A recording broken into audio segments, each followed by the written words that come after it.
आज इस लेक्चर में हम डिस्कस करेंगे मेमोरी। पहले हम बात करेंगे मेमोरी के बारे में और उसके बाद different types of memory and after that हमारा जो इनिशियल डिस्कशन होगा वो मेन मेमोरी यानी प्राइमरी मेमोरी की तरफ होगा। ठीक है, तो मेमोरी जैसे कि तुम लोग सभी जानते ही हो कि memory is the storage area inside the computer or outside the computer but connected or related with the computer यानी कंप्यूटर के अंदर या बाहर की डिवाइस जिनसे कंप्यूटर कनेक्ट हो सकता है। जिन जिन डिवाइसेस से या नेटवर्क से कंप्यूटर कनेक्ट हो सकता है वो सभी डिवाइसेस और लोकेशंस कंप्यूटर मेमोरी के अंदर आते हैं। तो बेसिकली जो मेमोरी है वो हम 3 टाइप में डिवाइड कर सकते हैं और अगर तुम डिफरेंट राइटर्स को पढ़ोगे तो कुछ राइटर मेमोरीज को 2 कैटेगरी में डिवाइड करते हैं और कुछ 3 कैटेगरीज में डिवाइड करते हैं। तो ये जो 3 कैटेगरी हैं वो हैं primary memory, secondary memory and tertiary memory.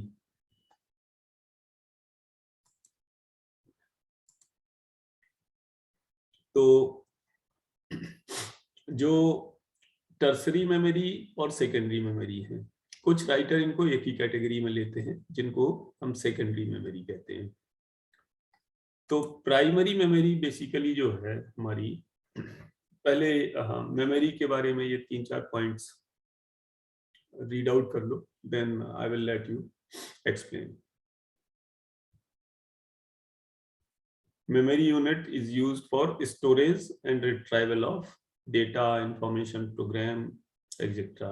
Photo, video, whatever information we want to store inside or outside the computer, but connected to computer.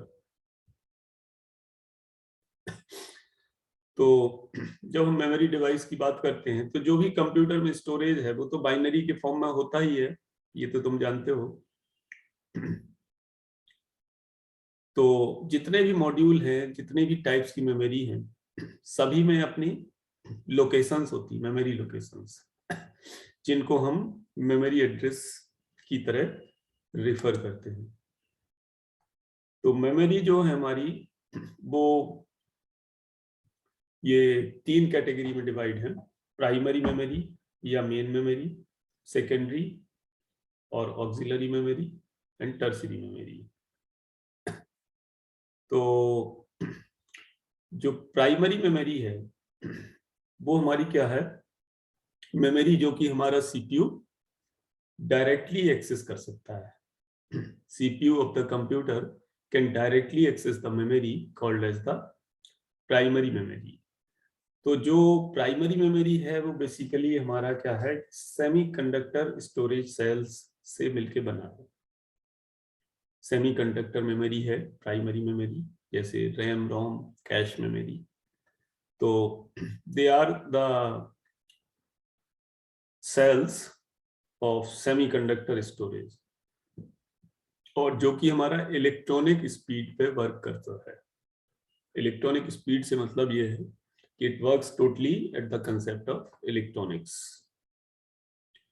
तो सीपीयू को या सीपीयू जो भी प्रोसेस करता है, जो भी इंफॉर्मेशन और डेटा प्रोसेस करता है, दैट मीन्स कि वो सीपीयू मेन मेमोरी से ही लेगा, चाहे रैम से लेगा, रोम से या कैश मेमोरी से। तो कैश मेमोरी तो बहुत वास्ट है उसका डिस्कशन, जो कि हम सेपरेट चैप्टर में डिस्कस करेंगे कैश मेमोरी को। तो अभी हम बात करते हैं मेन मेमोरी में, यानी प्राइमरी मेमोरी, जिसमें रैम, रोम हमारे आते हैं। तो जो भी इंफॉर्मेशन या सीपीयू जो भी प्रोसेस कर रहा है वो हमेशा मेन मेमोरी में मिलना चाहिए सीपीयू को, और अगर मेन मेमोरी में नहीं मिलेगा तो हार्ड डिस्क से रैम में या कैश मेमोरी में कॉपी होगा हार्ड डिस्क से, तब सीपीयू वहां से एक्सेस करेगा, क्योंकि सीपीयू मेन मेमोरी को या प्राइमरी मेमोरी को डायरेक्टली एक्सेस कर सकता है। जिसमें हमारी रैम है वो रीड राइट मेमोरी है एंड रोम है वो रीड ओनली मेमोरी है। तो इसके बाद आते हैं सेकेंडरी या फिर टर्सरी, सेकेंडरी या फिर ऑक्सिलरी मेमोरी। तो प्राइमरी मेमोरी जो है मेन मेमोरी, वो that is not the permanent storage except the रोम।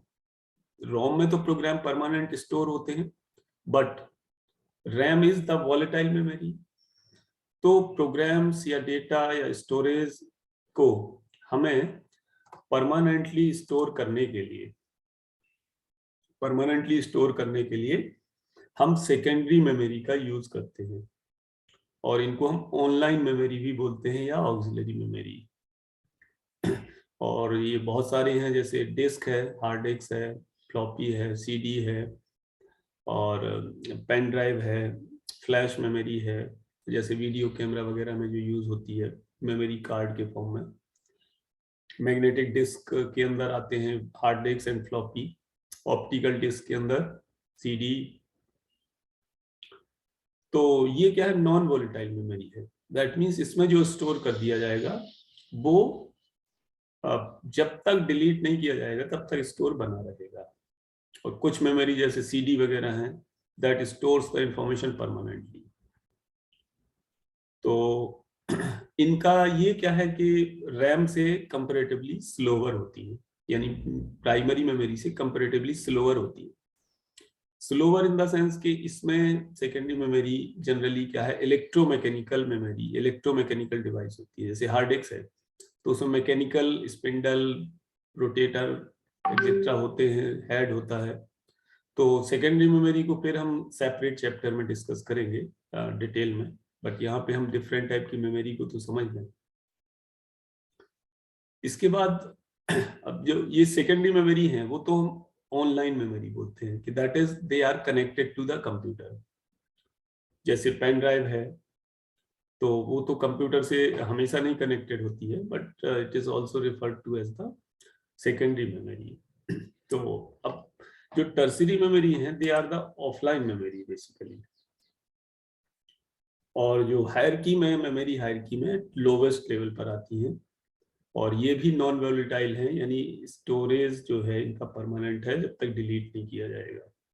और इनका एक्सेस टाइम हाईएस्ट है सभी मेमोरी से, मतलब ये सबसे ज्यादा स्लो है। जैसे मैग्नेटिक टेप हो गया और ये ऑप्टिकल स्टोरेज यहाँ से हटा देते हैं। मैग्नेटिक टेप है, मैग्नेटिक ड्रम है, या फिर पेपर इन प्रिंटेड फॉर्म है। अब पेपर इन प्रिंटेड फॉर्म हम क्यों टर्सरी मेमोरी बोलते हैं? क्योंकि देखो, मेमोरी का मतलब कंप्यूटर में जो भी है, सीपीयू जो प्रोसेस कर रहा है जो भी है, उसको हम कहीं ना कहीं स्टोर कर सकते हैं। तो चाहे हार्ड डिस्क पे स्टोर करें, या टेप में स्टोर करें, या डिस्क में करें, या पेपर में भी कर सकते हैं। जो कंप्यूटर के अंदर है पेपर के फॉर्म में हम परमानेंटली उसको स्टोर करके रख सकते हैं। We can take out the print out computer से। तो paper in printed form is also a kind of tertiary memory. तो अब जो ये टर्सरी मेमोरी की कैटेगरी है, अगर हम इसको नहीं कंसीडर करें तो all these memory comes under the head of secondary memory. तो इसके बाद एक मेमोरी जो और हम ये अलग टाइप की मेमोरी नहीं है, internal memory. But internal memory उस टर्म को हम रेफर करते हैं जो सीपीयू के अंदर मेमोरी होती है, मेमोरी इनसाइड द सीपीयू। अब सीपीयू के अंदर मेमोरी जो होती है वो डिफरेंट टाइप की कैश मेमोरी, यानी cache memory inside the CPU. जब हम कैश मेमोरी की बात करेंगे तो सेपरेट चैप्टर में डिस्कस करेंगे इसको। और CPU registers, instruction execution cycle, rest सेस, कंट्रोल यूनिट, इन सब से तुम देख चुके हो कि जो मेन मेमोरी से डेटा इंफॉर्मेशन एक्सेट्रा आता है प्रोग्राम, वो सीपीयू रजिस्टर के अंदर ही स्टोर होके फिर प्रोसेस होता है। और सीपीयू के अंदर एक कैश मेमोरी भी होती है। Modern CPU has the internal cache memory. तो internal cache memory as well as the registers both are referred to as the internal memory of the CPU. तो ये जो सीपीयू के अंदर मेमोरी है ये सबसे ज्यादा फास्ट मेमोरी है। रजिस्टर्स आर द फास्टेस्ट, उसके बाद कैश मेमोरी, लेकिन सीपीयू के अंदर जो मेमोरी है that is volatile and temporary and very small in size. जितनी ज्यादा मेमोरी स्मॉल होती जाएगी इस कंप्यूटर पर, उतनी वो फास्ट होती जाएगी। तो registers are very temporary storage unit, जिसमें केवल सीपीयू के एलिमेंट्स के लिए रिक्वायर्ड डेटा स्टोर होता है। Cache memory internal to CPU provides the bridge between the external cache memory and registers. तो अगर हम हायरार्की की बात करें तो we have the registers, then internal cache memory, then external cache memory, then main memory यानी primary memory, then secondary memory, then tertiary memory. तो this is the hierarchy, जिसमें हम नीचे की तरफ जाएंगे टर्शियरी मेमोरी की तरफ, तो स्टोरेज कैपेसिटी बढ़ती जाएगी और एक्सेस टाइम बढ़ता जाएगा, यानी मेमोरी स्लो होती जाएगी। तो इंटरनल मेमोरी और एक्सटर्नल मेमोरी का कंसेप्ट यही है कि internal we refer to the memory internal to the CPU and external memory outside CPU. And computer के जो आउटसाइड मेमोरी है not attached to the computer system, that is the tertiary memory. तो अब हम आते हैं प्राइमरी मेमोरी और main memory की तरफ डिटेल में। तो इसके बारे में ये पॉइंट्स तो मैंने बता ही दिए हैं, थोड़ा इनको रीड आउट भी कर लो।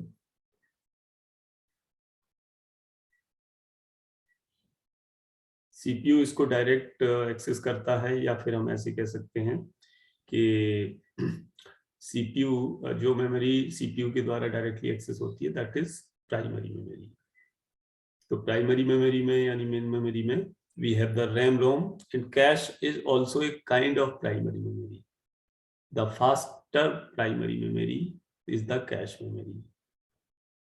तो ये तुम लोगों ने देखा भी है सिस्टम के अंदर ओपन करके, हमने लैब में इसको किया था।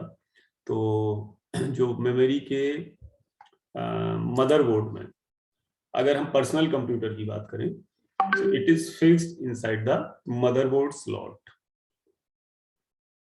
और अगर पाम टॉप, लैपटॉप या फिर मोबाइल स्मार्टफोन इनकी बात करें तो this is inside the printed circuit board.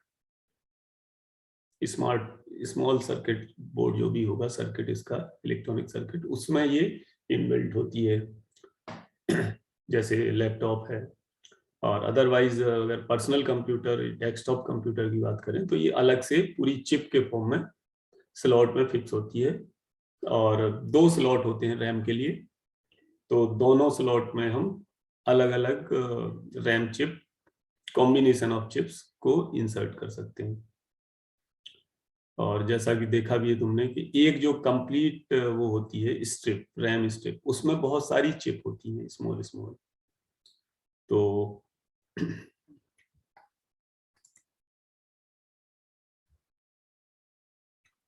इसके आगे चलते हैं। सीपीयू एंड मेन मेमोरी ये बता चुका हूं।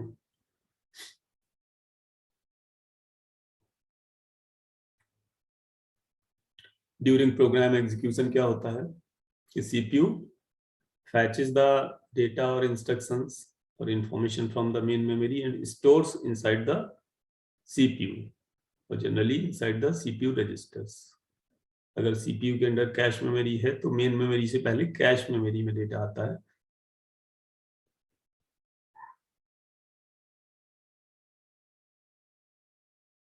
Again read out these points. तो main memory stores the different types of information, जैसे इंटरमीडिएट रिजल्ट है प्रोसेसिंग का। Intermediate result in the sense के जैसे रजिस्टर्स, अगर कोई इंफॉर्मेशन परफॉर्म कर रहा है और registers are incapable, that means सारे फिल हो गए, तो लोड स्टोर जो प्रोसेसिंग है इंटरमीडिएट फॉर प्रोसेसिंग, वो फिर मेन मेमोरी के थ्रू होगी।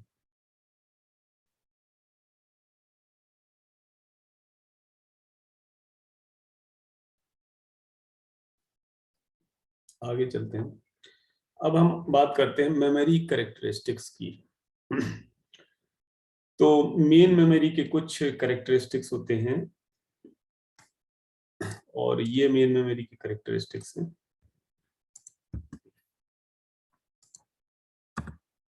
पहले हम स्ट्रक्चर की बात करेंगे।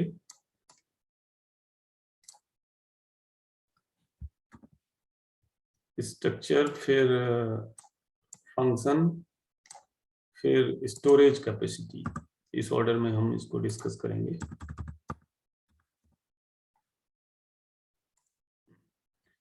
तो स्टोरेज कैपेसिटी से पहले एड्रेस की बात करेंगे। So these are the different characteristics of, actually not only for the main memory but also the characteristics of every kind of memory. तो हम इस पर बात करते हैं मेमोरी स्ट्रक्चर की। So actually now understanding the memory is not a difficult one for you, क्योंकि बहुत सारे पॉइंट्स हम पहले भी डिस्कस कर चुके हैं। तो जैसे रिसेंटली आई एक्सप्लेन यू कि प्राइमरी मेमोरी क्या है, वो सेमीकंडक्टर मेमोरी है, जिसमें क्या है कि स्टोरेज सेल्स होती हैं और हर एक सेल का अपना सर्किट है। सेल इज बेसिकली क्या है, इलेक्ट्रॉनिक सर्किट है। तो electronic circuit combined together to form a semiconductor memory in the form of RAM ROM, जो कि हमारा इंफॉर्मेशन को ट्रांसफर करने के लिए काम में आएंगे। तो जितनी ज्यादा सेल्स होंगी उतना ज्यादा इंफॉर्मेशन स्टोर होगा, और cell is very minute basic element of storage, जिसमें क्या है कि 1 बिट ऑफ इंफॉर्मेशन स्टोर होता है एक सेल में। और जो सेल का कॉम्बिनेशन है या वर्ड बिट्स का कॉम्बिनेशन है, जितनी सेल्स होंगी तो उतने ही बिट्स इसमें स्टोर होंगे। तो एक बिट एक सेल में स्टोर होगी, और कॉम्बिनेशन ऑफ बिट्स और या combination of some cells is called as the memory word. तो word is generally a combination of 1 byte, 2 byte, 4 byte, etc. तो वर्ड की जब हम बात करते हैं तो that is a combination of storage cells, that is combination of different bits in the form of byte. ऐसा नहीं है कि वर्ड 6 बिट का होगा या 7 बिट का होगा, जनरली बाइट के फॉर्म में ही होगा। 1 बाइट, 2 बाइट, 4 बाइट, और 2 के मल्टीपल में होगा, 2 की पावर्स में होगा।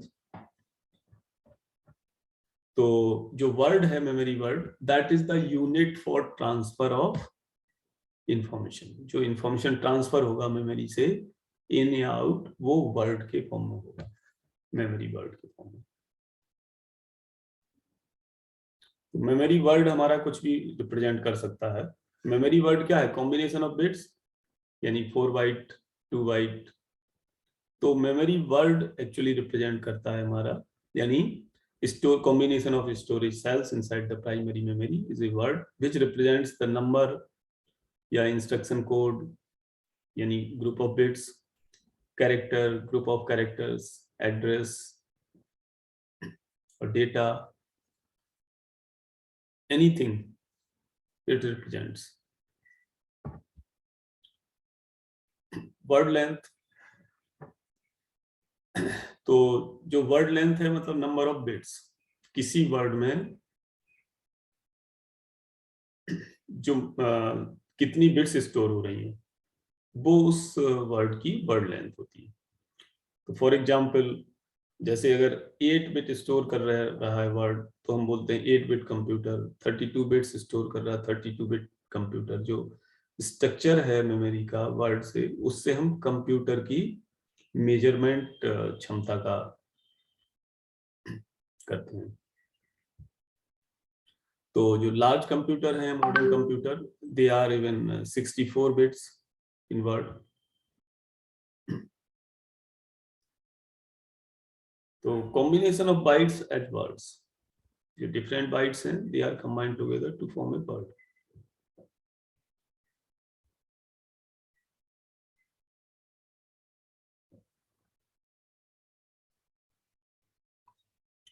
मेमोरी एड्रेस, तो मेमोरी एड्रेस बेसिकली क्या है, अगर बाइट एड्रेसेबल मेमोरी है तो every address refers to 1 byte. अगर 2 बाइट मतलब कि 2 बाइट या 16 बिट कंप्यूटर है तो मेमोरी एड्रेस हमारा 16 बिट होगा। जो वर्ड लेंथ है वो मेमोरी एड्रेस की एक तरह से क्षमता बताता है। या हम ये कह सकते हैं कि जितने भी वर्ड्स हैं, जितनी भी लोकेशंस हैं, every location is specified by a number and that is called as the address.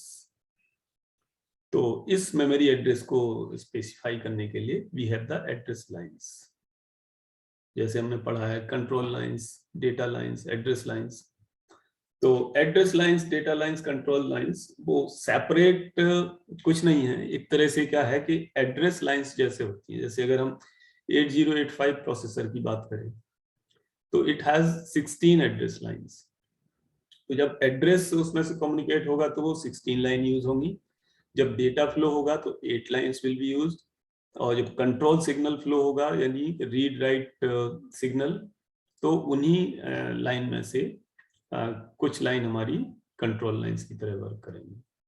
तो it is a combination of, अब ये जो लाइंस हैं ये हमारी प्रिंटेड सर्किट बोर्ड में हो सकती हैं, जैसे तुमने देखा है सिस्टम ओपन करके, या it can be in strip form और in the form of a wire. तो हर एक अब जैसे अगर हम रैम की बात करते हैं या रोम की बात करते हैं तो वो तो प्रिंटेड सर्किट बोर्ड के फॉर्म में ही होंगी एड्रेस लाइंस, जो मेमोरी से प्रोसेसर तक ग्रीन कलर की जो लाइंस हैं वो हमारी मेमोरी से और सीपीयू को जोड़ती हैं। तो तो जितनी लोकेशंस हैं मेमोरी के अंदर वो सारी लोकेशंस का एक एड्रेस होता है। और अगर n बिट की एड्रेस लाइंस हैं तो we can refer up to 2 raised to the power n addresses. जैसे अगर हमारे पास 4 एड्रेस लाइन है तो 4 एड्रेस लाइन का मतलब 0 1 का कॉम्बिनेशन बनाओगे तो 16 बनेंगे। स्टार्टिंग में 4 0 फिर 1। तो जितनी एड्रेस लाइंस हैं अगर n है तो 2 raised to the power n memory locations को सीपीयू रिफर कर सकता है। तो सीपीयू कितनी मेमोरी को रिफर कर सकता है ये डिपेंड करता है कि सीपीयू कितनी एड्रेस लाइंस को सपोर्ट करता है। अगर 20 बिट को सपोर्ट करता है सीपीयू तो जो टोटल एड्रेसेस रिफर हो सकते हैं वो 2 raised to the power 20 हो सकते हैं। आगे चलते हैं। Memory address, every locations identified a number inside the memory is the address।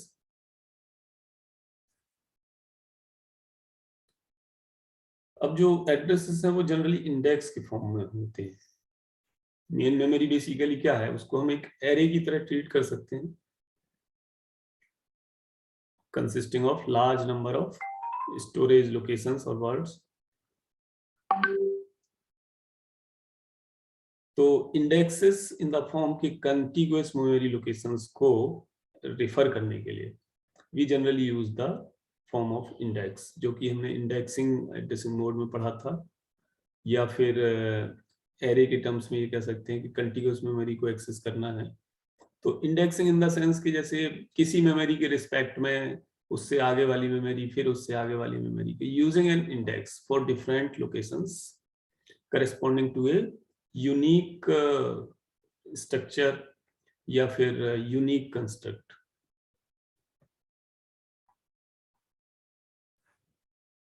Read out these points.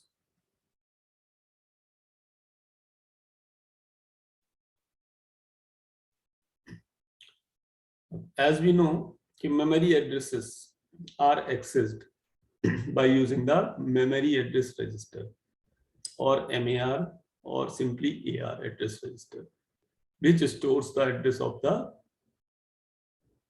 memory location for CPU. CPU जो भी मेमोरी रिफर करेगा उसका एड्रेस MAR में होगा। और अगर प्रोग्राम एग्जीक्यूशन की बात कर रहे हैं तो MAR में जो एड्रेस आएगा वो प्रोग्राम काउंटर रजिस्टर से आएगा। तो MAR के बारे में हमने डिस्कस किया था जब हम डिफरेंट रजिस्टर्स डिस्कस कर रहे थे।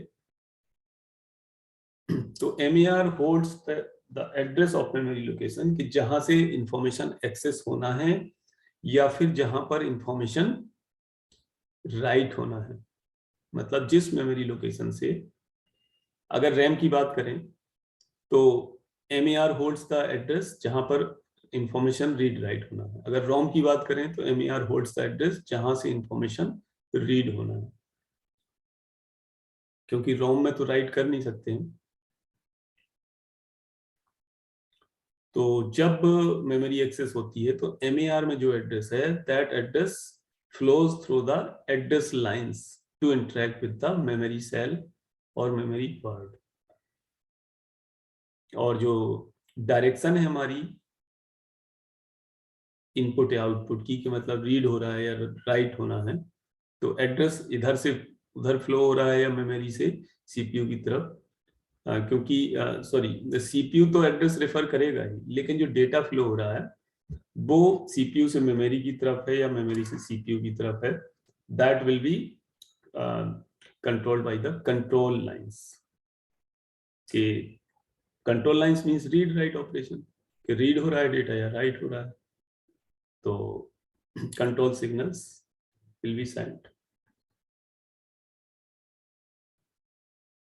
और ये मैंने बताया कि each word in memory is signed and identify an address starting from 0 to 2 raised to the power k-1। अगर k एड्रेस लाइंस हैं तो we can refer up to 2 raised to the power k total number of addresses. और address को अगर 0 से start कर रहे हैं तो जो लास्ट एड्रेस होगा वो 2 raised to the power k-1। जैसे एरे के केस में होता है, अगर 0 से स्टार्ट कर रहे हैं तो it will be 1 less number than the size of the array. तो इस तरह के एड्रेस लाइन से 2 raised to the power k memory locations refer होती है।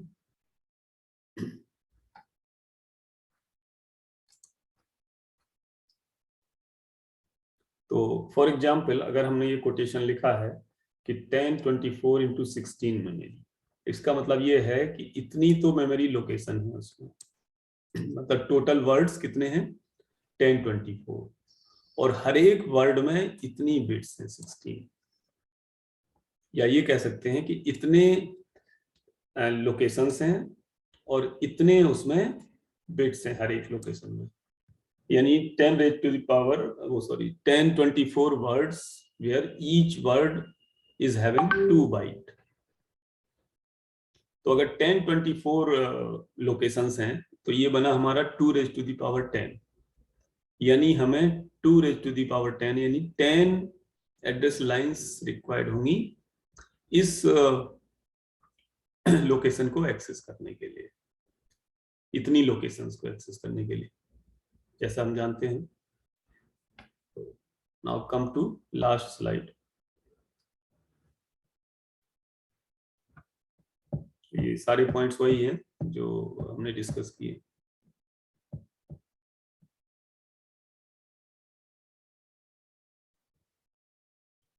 To raise to the power k जो टोटल नंबर एड्रेस होंगे, तो हर एक एड्रेस की अपनी यूनिक के बिट पैटर्न होगा। भाई के बिट का कॉम्बिनेशन बनेगा ना, तो के बिट के इतने कॉम्बिनेशन जो टोटल बनेंगे वो 2 रेज टू द पावर के बनेंगे, और हर एक कॉम्बिनेशन में अपना अलग अलग वैल्यू, अलग अलग वैल्यू का मतलब कि जो एग्जैक्ट एड्रेसेस की अगर कैलकुलेट करें वैल्यू तो वो डिफरेंट होगी।